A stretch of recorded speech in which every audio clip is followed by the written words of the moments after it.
Friends, मैं YP Singh from government polytechnic Badaun.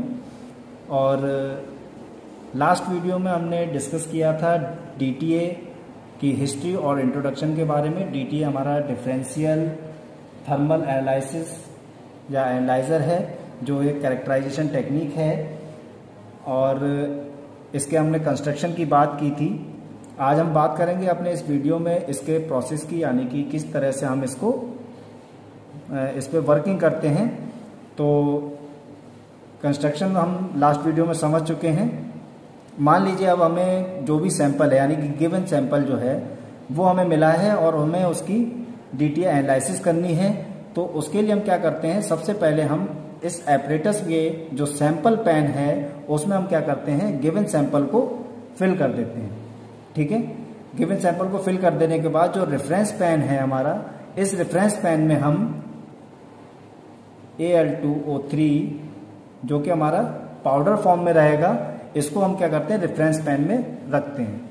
Reference pen में रखने के बाद हम एपरेटर्स को क्लोज कर देते हैं। क्लोज करने के बाद इसको इलेक्ट्रिकली जो हमारी हीटिंग एलिमेंट लगे हैं उसको ऑन कर देते हैं, इलेक्ट्रिक को, और इलेक्ट्रिक इसमें पास होने लगती है।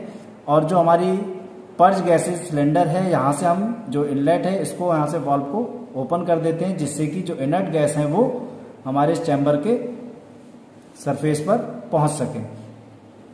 इसके बाद क्या होता है कि यहाँ का टेम्परेचर जो है हीटिंग कॉइल की वजह से या तो थर्मोकपल लगे हुए हैं, इनकी वजह से क्या होता है कि टेम्परेचर हमारा धीरे धीरे राइज करना स्टार्ट होता है। और सैंपल जो है वो हमारा क्या होता है, पहले सॉफ्ट होता है। सॉफ्ट होने के बाद टीजी की कंडीशन आती है, यानी ग्लास ट्रांजिशन स्टेट आती है, फिर मेल्टिंग की स्टेज आती है। उसके बाद हमारा मटेरियल जो है वो बर्न होने लग जाता है। और जो इसमें फिजिकल या इसके केमिकल जो चेंजमेंट होते हैं, वो सारे चेंजमेंट हमारे जो सेंसर है वो कमांड दे देता है रिकॉर्डर को, जैसा मैंने अपने वीडियो में बताया था।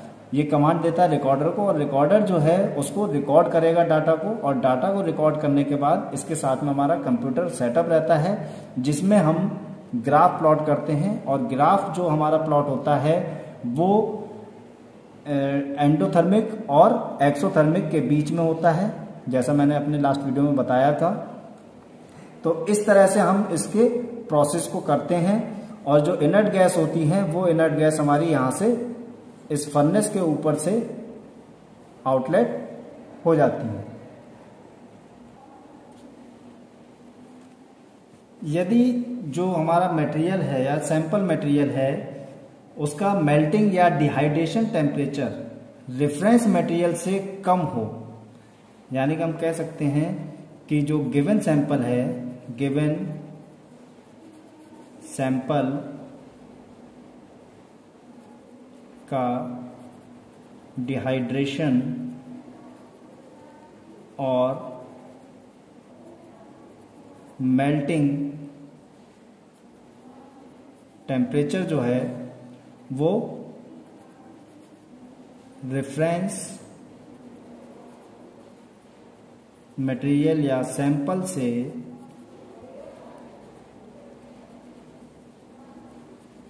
कम हो, तब जो हमारी रिएक्शन हो रही होगी उसको हम क्या कहेंगे, एंडोथर्मिक रिएक्शन। ठीक है, यानी कि हम कह सकते हैं व्हेन द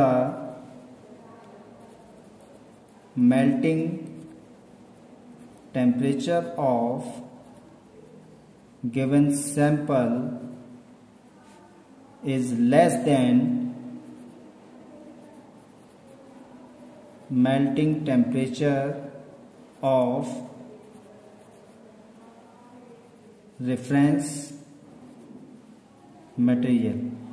ओके, तब रिएक्शन कैसी हो गई हमारी, एंडोथर्मिक। और जब एंडोथर्मिक रिएक्शन होगी तो डेल्टा टी यानी टेम्परेचर डिफरेंस जो हमें मिलेगा वो कैसा मिलेगा, निगेटिव।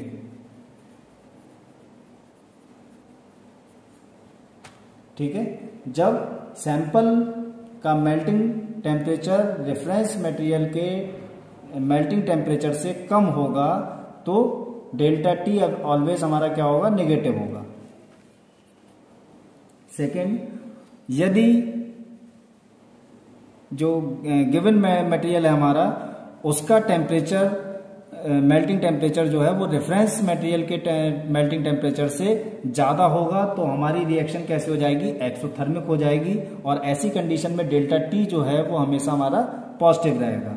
यानी हम कह सकते हैं कि व्हेन द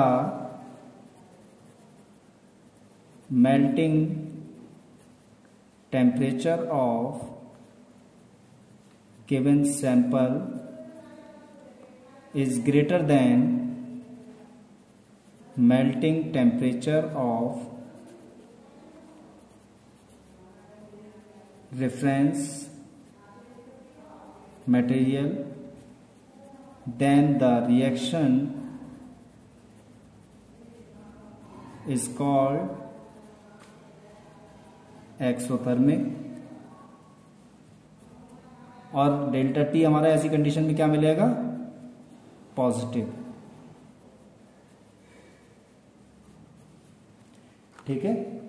इस एनालिसिस में सैंपल की शेप और साइज बहुत इंपॉर्टेंस रखती है, क्योंकि इस एनालिसिस में जो भी हमें ग्राफ प्लॉट होता है उसका पीक पॉइंट यानी कि इस तरह की पीक फॉर्म होना, तो इस तरह की जो पीक है वो उसके साइज और सैंपल के वेट पर डिपेंड करती है।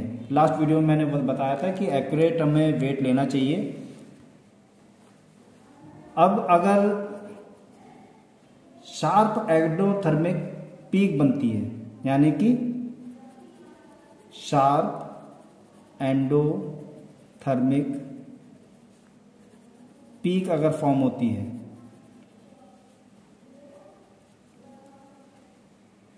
तो ये क्या डिनोट करेगी, हमारी phase change, like melting, fusion, या फिर ए क्रिस्टलाइन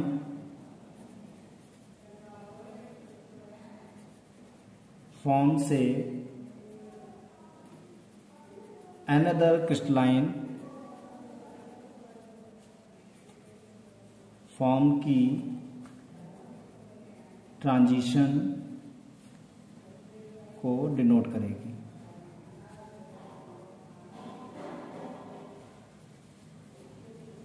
ठीक है। अगर केमिकल रिएक्शन हमारी ऑक्सीडेटिव रिएक्शन की तरह इंडिकेट हो तब हमारी क्या रिएक्शन होगी, एक्सोथर्मिक रिएक्शन होगी। इसको हम क्या करते हैं, एक ग्राफ प्लॉट जो है उसको कर लेते हैं। तो यहाँ पर देखिए ये ग्राफ इस तरह से फॉर्म होता है हमारा, इसे हम DTA कर्व या DTA ग्राफ कहते हैं, जहाँ पर एक साइड में हमारा क्या रहेगा, टेम्परेचर पर डिग्री सेंटीग्रेड, यहाँ पर टेम्परेचर डिग्री सेंटीग्रेड में हमारा, और एक साइड में जो है डेल्टा टी हमने लिया है जिसे हम डिफरेंस टेम्परेचर डिफरेंस कहते हैं।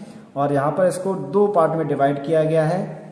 नीचे अगर हमारी पीक बनती है तो वो क्या होगी, हमारी एंडोथर्मिक, और ऊपर अगर पीक जाती है तो एक्सोथर्मिक रिएक्शन को डिनोट करती है।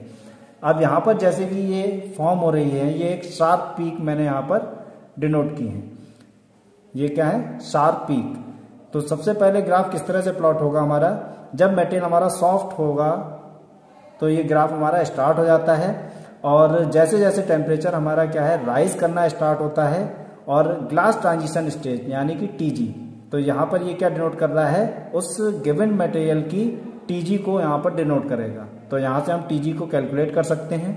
इसके बाद क्या है, यहाँ पर मैंने दिखाया है कि पीक जो है वो नीचे की तरफ फॉर्म हुआ, नीचे की तरफ पीक हमारा फॉर्म हो रहा है, यानी कि रिएक्शन क्या हो जाएगी, एंडोथर्मिक रिएक्शन, और जो पीक है वो हमारी क्या कहलाएगी, एंडोथर्मिक पीक। अब एंडोथर्मिक पीक यहाँ पर फॉर्म हो रही है तो इसका क्या मतलब होगा कि मेल्टिंग हो रही है। ठीक है, मटेरियल क्या है हमारा, मेल्ट फॉर्म में आ गया है, और हीट क्या कर रहा है, वो एब्जॉर्ब कर रहा है। ठीक है, इसी क्रम में आगे बढ़ें। अगर टेम्परेचर हमारा और आगे बढ़ा दिया जाए फिर क्या है, ये पीक हमने दिखाई है ऊपर की तरफ, शार्प पीक हमें एक ऊपर मिल रही है। ऊपर क्या हमारा एक्सोथर्मिक रिएक्शन, तो एक्सोथर्मिक रिएक्शन हो रही है। एक्सोथर्मिक रिएक्शन में क्या है, पीक हमारी कौन सी बनेगी, एक्सोथर्मिक पीक। एक्सोथर्मिक पीक बन रही है और यहाँ पर क्या है, ये नो ऑक्सीडेशन है, यानी कि ऑक्सीडेशन यहाँ पे नहीं हो रहा है, यहाँ पर ऑक्सीडेशन हो रहा है हमारा। तो यहाँ पर एक्सोथर्मिक पीक जब हमारी बन रही है तो इसका मतलब क्या है कि सैंपल ने अब हीट रिलीज करना स्टार्ट कर दिया, यानी कि हीट को एमिट करना स्टार्ट कर दिया है। तो इस तरह से हम DTA द्वारा टेम्परेचर और टाइम के अकॉर्डिंग किसी भी सैंपल की कैरेक्टराइजेशन, थर्मल कैरेक्टराइजेशन जो है वो हम कर सकते हैं। इस सैंपल में एब्जॉर्प्शन को पता कर सकते हैं, ऑक्सीडेशन पता कर सकते हैं, मेल्टिंग पता कर सकते हैं, ग्लास ट्रांजिशन टेम्परेचर को हम कैलकुलेट कर सकते हैं या स्टडी कर सकते हैं। अब बहुत सारे ऐसे फैक्टर होते हैं जो DTA के रिजल्ट को अफेक्ट करते हैं या प्रभावित करते हैं। वो हमारे कौन कौन से पॉइंट्स हैं उनको हम एक बार और देख लेते हैं। सबसे पहला है हीटिंग रेट। ठीक है, हीटिंग रेट जो है इफेक्ट कर सकती है। हीटिंग रेट हमारी किस वजह से चेंज हो सकती है, change in peak size and position.